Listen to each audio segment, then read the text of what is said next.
역대상 21장 28절에서 22장 5절 말씀 제가 받들어 읽겠습니다. 이때 다윗이 여호와께서 여부스 사람 오르난의 타작마당에서 응답하심을 보고 거기서 제사를 드렸으니 옛적에 모세가 광야에서 지은 여호와의 성막과 번제단이 그때에 기브온 산당에 있었으나 다윗이 여호와의 천사의 칼을 두려워하여 감히 그 앞에 가서 하나님께 묻지 못하더라. 다윗이 이르되 이는 여호와 하나님의 성전이요 이는 이스라엘의 번제단이라 하였더라. 다윗이 명령하여 이스라엘 땅에 거류하는 이방 사람을 모으고 석수를 시켜 하나님의 성전을 건축할 돌을 다듬게 하고 다윗이 또 문짝못과 거물못에 쓸 철을 많이 준비하고 또 무게를 달 수 없을 만큼 심이 많은 놋을 준비하고 또 백향목을 무수히 준비하였으니 이는 시돈 사람과 두로 사람이 백향목을 다윗에게로 많이 수운하여 왔음이라. 다윗이 이르되 내 아들 솔로몬은 어리고 미숙하고 여호와를 위하여 건축할 성전은 극히 웅장하여 만국의 명성과 영광이 있게 하여야 할지라. 그러므로 내가 이제 그것을 위하여 준비하리라 하고 다윗이 죽기 전에 많이 준비하였더라. 아멘. 역대상 21장은 사무엘하 24장과 같은 내용을 담고 있습니다. 그러나 결정적으로 큰 차이가 있어요. 그건 재앙이 왜 내리게 되었는가 하는 점입니다. 사무엘하 24장은요, 이스라엘에 대해 하나님께서 진노하시는 내용으로 시작을 합니다. 그래서 심판을 위해서 다윗이 인구조사를 하도록 했다, 이렇게 기록하고 있죠. 그러나 역대기는요, 이스라엘에 대한 진노는 빠지고 사단이 다윗을 충동해서 인구조사를 한 것으로 기록하고 있습니다. 그렇다고 역대기가 이 재앙의 원인을 다윗에게 돌리고 있는 것은 아니에요. 역대기는 명백하게 이 재앙의 원인을 사단에게 돌리고 있습니다. 이처럼 역대기가 사무엘서와 다른 관점에서 같은 이야기를 다른 관점에서 기록하고 있는 것은요, 시대가 다르기 때문이에요. 사무엘서는 이제 막 왕이 세워졌습니다. 왕이 세워진 지 얼마 안 됐어요.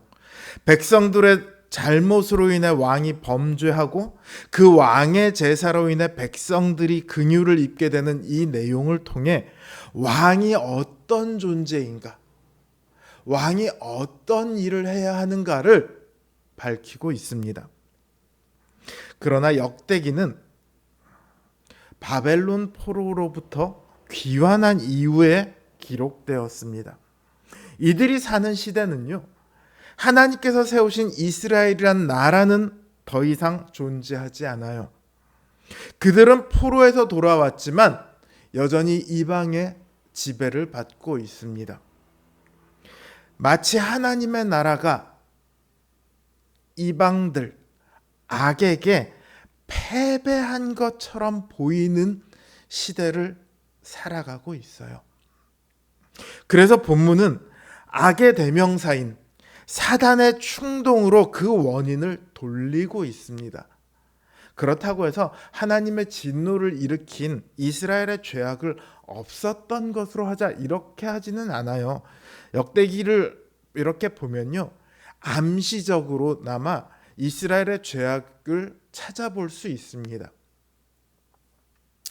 그러나 그 이스라엘의 죄악을 틈타서 이스라엘의 재앙이 임하게 하는 데는 사단의 역할이 결정적이에요. 따라서 이 재앙은 하나님의 백성들을 유혹하는 한편으로 하나님께 그 백성들에 대해 참소하는 사단에 의해서 일어났다, 이렇게 말할 수 있죠. 그 관점에서 지금 역대기는 말하고 있는 거예요. 그리고 그 사단의 충동의 결말은 이스라엘의 심판에서 끝나는 것이 아니라 성전으로 이어지고 있습니다. 성전은 하나님께서 그 백성들을 이제 가나안 땅에 정착시켜 더 이상 떠돌지 이렇게 하시겠다는 하나님의 선언인 동시에 그 백성들의 한가운데 하나님께서 거하시겠다는 선포입니다. 사단은 그 백성들이 하나님으로부터 심판받고 버림받는 것을 획책했지만 하나님께서는 오히려 그 백성들과 함께 하시겠다 이렇게 답을 하신 거죠. 그래서 이 이야기의 결말은 사단의 뜻대로가 아니라 하나님의 뜻대로 끝나요. 하나님의 승리로 끝이 나는 거죠. 제가 이 본문에 승리라는 글자가 한마디도 없음에도 불구하고 오늘 설교의 제목을 하나님의 승리다 이렇게 정한 이유입니다. 이런 하나님의 승리는요, 하나님께 심판받아 포로가 되었던 이스라엘 백성들에게 놀라운 위로와 소망이 됩니다. 악이 모든 것을 다 장악해서 그들의 형편은 너무도 보잘것없는 상황이 되었지만 그럼에도 하나님께서는 그들을 버리지 아니하시고 하나님의 백성으로 다시 굳건하게 붙드실 것이며 영광 가운데 그들을 우뚝 세우실 것이라는 놀라운 미래를 꿈꿀 수 있거든요. 하나님께서는 승리하십니다.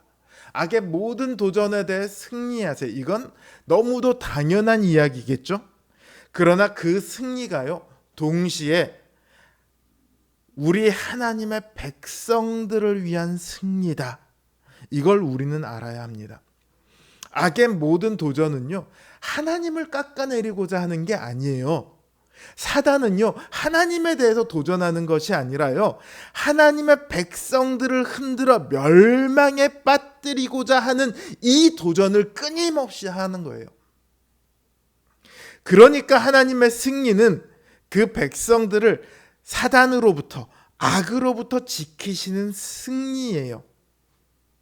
오늘 이 시대를 살아가는 우리는 믿어야 합니다. 왜냐하면 우리도 마치 하나님께서 계시지 않는 것 같은 시대를 살아가거든요. 악이 승리하는 것 같은 시대를 살아간다고요.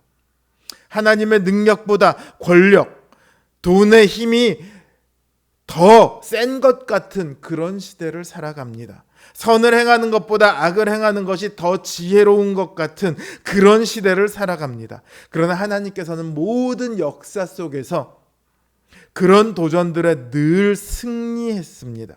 그리고 앞으로도 승리하실 거예요.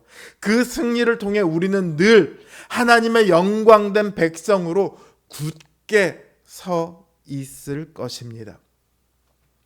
그래서 바울은 이렇게 선언하죠.